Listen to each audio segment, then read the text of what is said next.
Agora trataremos da aula de número 4, intitulada Direitos dos Índios e o Direito Interno. Por direito interno, entenda-se Constituição Federal e ordenamento infraconstitucional.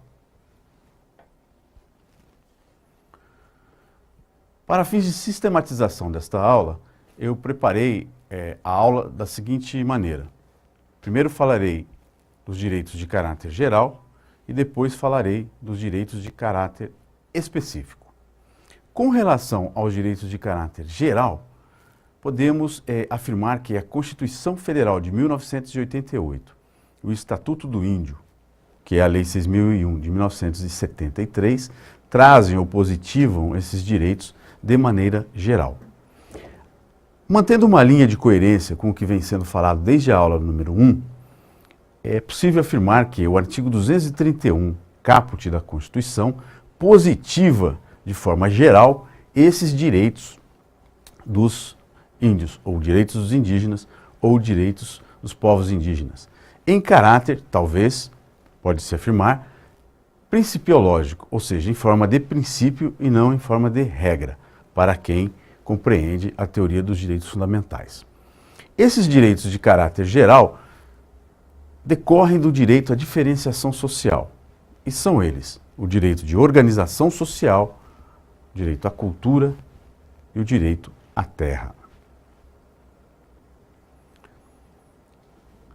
O direito à terra, por certo, é o direito mais importante quando se trata de direitos dos povos indígenas. E por que isso? Porque sem a terra, os outros direitos, como a organização social e a cultura, quase que são impedidos de se manifestarem, ou seja, os povos indígenas não conseguem se organizar socialmente e nem preservar a sua própria cultura sem a garantia do direito à terra.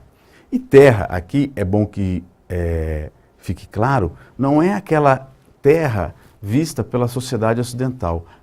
A relação estabelecida entre os indígenas, ou entre os povos indígenas, ou entre os índios e a terra, é uma relação de sacralidade, ou seja, a terra para esses povos é alguma coisa sagrada, alguma coisa que é necessária para que eles possam se reproduzir física e culturalmente. O que quer dizer isso? Quer dizer que os povos indígenas não mantêm uma relação de exploração econômica com a terra, à semelhança do que acontece com a sociedade ocidental, ou diferentemente do que a sociedade ocidental pratica. A sociedade ocidental, ou não índio, mantém uma relação de exploração econômica com a terra. Explora os recursos da terra para produzir excedentes, para vender e oferir lucros. Os povos indígenas não trabalham dessa maneira, ou seja, os povos indígenas, ou para os povos indígenas, a terra é muito mais do que um pedaço de terra, é aquilo que se denomina de território. Há uma definição, primeira, com a qual se trabalha, e é aquela positivada no artigo 231, parágrafo 1º, referente à terra indígena. Acompanhem o texto, por favor. A norma constitucional na análise se expressa por direitos originários sobre terras que tradicionalmente ocupam, ou seja, o caráter da tradicionalidade.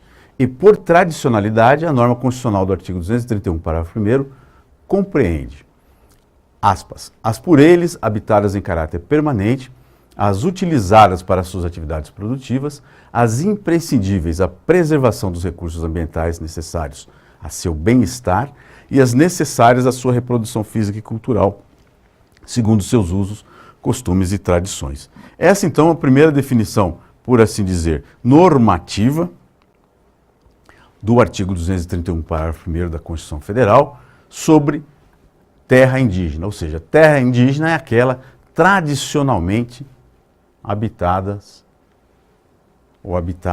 pelos povos indígenas, pelas sociedades indígenas, pelos índios, pelos indígenas.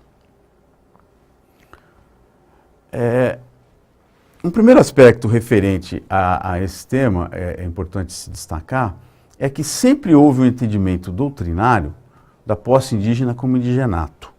O que quer dizer isso? A partir de um texto clássico de João Mendes Júnior, se convencionou, se assentou doutrinariamente que o indigenato era a posse do indígena sobre a sua terra. Ou seja, alguma coisa diferente da posse civil. Aquelas discussões referentes à posse civil, doutrina de Ehring, doutrina de Savigny, do direito civil, não se aplicam à posse indígena. Então, essa é uma primeira distinção bastante importante para que se possa ter uma compreensão do que vem a ser essa relação de posse entre o indígena e a sua terra, ou entre os povos indígenas e a sua terra. Não se trata de propriedade, muito menos, porque a propriedade é da União. O direito é de usufruto dos povos indígenas. Esse é o primeiro aspecto, então, que deve ser destacado com relação a essa posse indígena. Alguma coisa diferente da posse civil.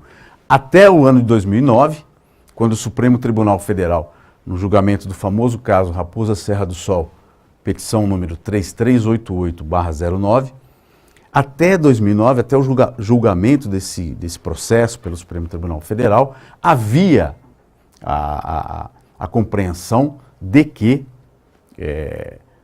a posse indígena era derivada do indigenato. Ou seja, o que é indigenato? Indigenato é exatamente aquela posse imanente ao índio, ao fato de o índio, ou de o indígena, ou dos povos indígenas, serem os povos originários que aqui habitavam, ou que no Brasil habitavam, quando ele foi achado pelos portugueses. Essa era a ideia, então, de indigenato que teve vigência até o ano de 2009, quando o STF